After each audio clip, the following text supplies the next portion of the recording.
Before I start this video, I just want to say that this weekend we will be live streaming The Mandalorian season 2, and if you want to see that with us, come by this Saturday. Details to come. So Disney has announced a second live-action Lion King remake because the first one was obviously a loved classic and had no mistakes at all. Craving cringe-free nostalgia, I rewatched the first animated film and it warranted the question that is the Hakuna Matata philosophy a good lifestyle to live by? Let's work. This is cinematic. Hakuna Matata. What a wonderful phrase. Hakuna Matata. Ain't no passing craze. Timon and Pumbaa aren't just the comedic relief in an otherwise fairly depressing tale, but they work as the acting parents to young Simba for most of the movie. Now, don't get me wrong, the carefree, stress-free life seems great on paper, but is it really a good way to live life? Can you achieve success with the Hakuna Matata mindset? To define a successful person, we're going to go based off of a Forbes article, which says, successful people are confident and can lead themselves as well as others. They have their own vision and mission and seek to bring it to life on a daily basis. They also know who they aren't and don't waste time on things they aren't good at or they aren't satisfied with. Not 100% sure that I knew how to translate that to the Hakuna Matata mindset. I decided to ask other half of this channel, Hussein, what he thought on what would make the best definition for Hakuna Matata. Okay, so if you had to describe it, what would you say for the qualifications? Don't care about anything. Alright, that's it? Yeah. The Hakuna Matata lifestyle in the movie is described as a problem-free philosophy that means no worries and is for an unclear amount of time by saying it, quote, ain't no passing craze, unquote. With that, we're going on to define the Hakuna Matata mindset as a lifestyle that produces little to no stress by any means necessary, whether that is lowering or eliminating the amount of care that is placed into non-essential people and projects, or placing little to no effort into projects and or people who aren't directly affecting you. I have created a checklist of common characteristics from these 3 articles: 11 ways successful people think differently than you from entrepreneur.com, Investopedia.com's article 10 Habits of Successful People, and a Forbes.com article 14 Things Every Successful Person has in common. And we will be comparing the carefree lifestyle described in the beloved classic to find out if the Hakuna Matata mindset is a good way to achieve the common characteristics from those 3 articles.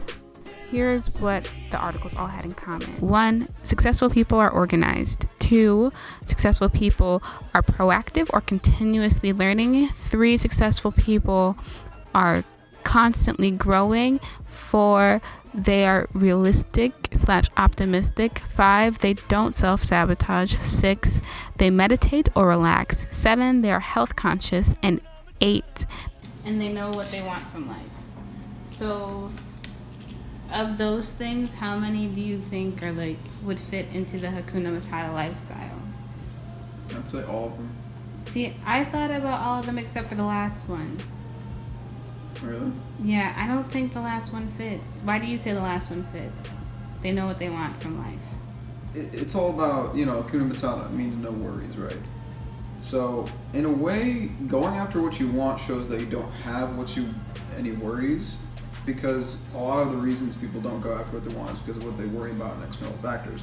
If you just have your mind set and focused on that goal in your life, then you're not really worried about the external things that are really in your mind bogging you down. You know what I mean? I guess.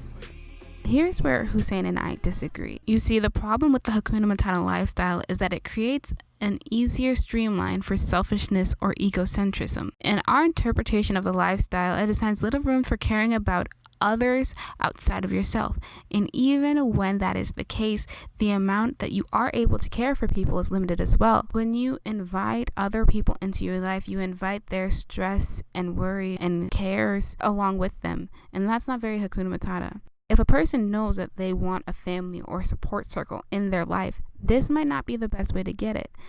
This is important because when you have the Hakuna Matata mindset, it can be harder to start a family because creating a family and giving yourself to other people is inviting the stress and pain of having a family and other people to care for as well. It's no longer just about you. And that's not necessarily what the Hakuna Matata lifestyle that we defined represents either.